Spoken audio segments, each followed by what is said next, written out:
Grassley of Iowa, Republican, who is so mad about what AIG did, he actually is suggesting that those traitors, those rogue traitors as we referred to them earlier, should kill themselves.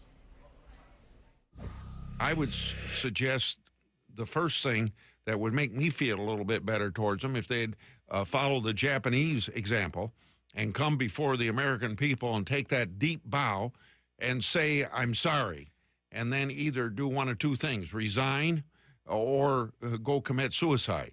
And in the case of the Japanese, they usually commit suicide before they make any apology.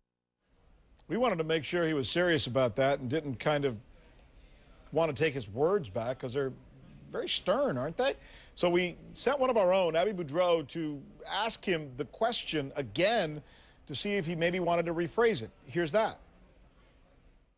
Of course, I don't want people to commit suicide, but I do want an attitude within corporate America that's similar to what they have in corporate Japan, in which people that run a corporation into the ground have violated their trust with the stockholders and maybe even the taxpayers. They take a very deep bow. They accept, they apologize, they're remorseful, they're contrite. They take full responsibility. You know, going way back into last year, we have not heard the sort of apology, remorsefulness, contrition that we ought to hear from corporate executives in America, assuming full responsibility. You know, it's just kind of like business as usual. I want to bring in Gary Peters now, Congressman Gary Peters from the state of Michigan. He's good enough to joining us, and he wants to tax the you-know-what out of AIG. I mean, major league taxes. Congressman, thanks so much for being with us. Let me start, though, by asking you a question about Senator Grassley's comments. Do you think he was a little over the top? Well, I think he's over the top, yeah, definitely. My approach makes a lot more sense in that it brings back money that I believe should not be going out to bonuses, in particular to those very individuals that pushed AIG over the brink and contributed to the problems that we're having in our economy right now. They should not be getting those bonuses. Well, how are you going to get the taxpayers? How are you going to tax them? I looked at your plan. You're asking for what, 60% tax on top of the original tax?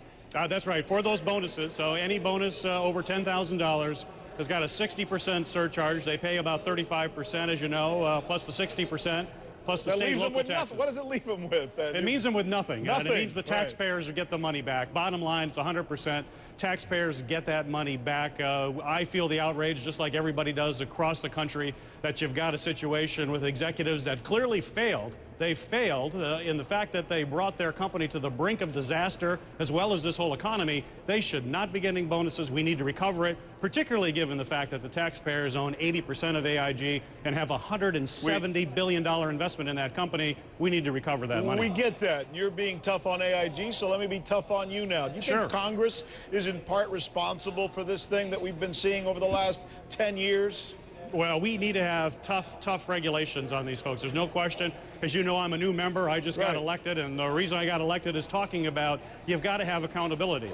And trust me, I know accountability in what's happening in my state, and I represent Michigan, the Detroit area.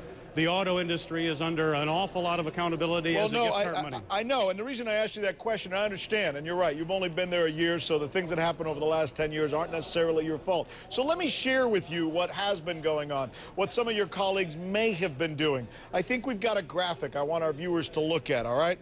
This is the American Consumer Education Fund. This is their information. I want to share this with you, and I want to share this with the rest of the folks watching in America. AIG and financial institutions paid out $5 billion in political influence between 1998 and 2008. They gave that money to lobbyists and to campaigns of politicians in Congress. During that decade, many, if not most, post-depression regulation laws to protect us from another depression were removed, giving banks carte blanche.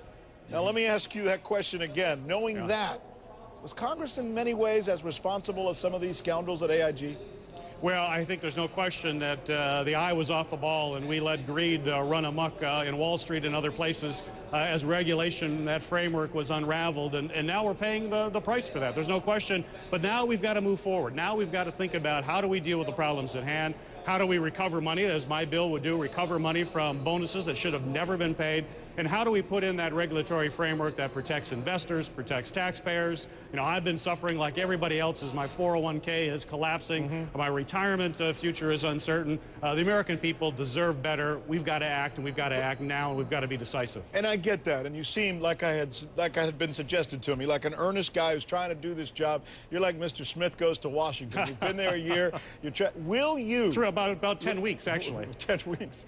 Will you promise on the air right now here on CNN that during your tenure you will see to it that money is not exchanged from these big financial institutions to get rid of laws that would keep a close watch on them? Yeah, no, in fact, I will be fighting, and I'm a member of the Financial Services Committee, putting in the regulatory framework we need to protect taxpayers, protect investors. It's time to reclaim the Wall Street to make sure that it is working for the people of this country. It's working for shareholders. And when I talk about shareholders, you know, that's all of us, everybody that has a mutual fund. We all have a stake in this country. In fact, I plan to be introducing legislation shortly that will strengthen shareholder rights and shareholder powers. You've got management now that they believe they own these companies, and it's wrong. It's the shareholders, and the shareholders are America, people who own mutual funds, who are investing in the future for their children's education, for their retirement, and for a better future. That is the American dream, and the job has not been done. We've got to change now. Well said, Congressman. We'll be holding you to it. You made a promise on national television, and our thanks to you, sir. Thank you very much.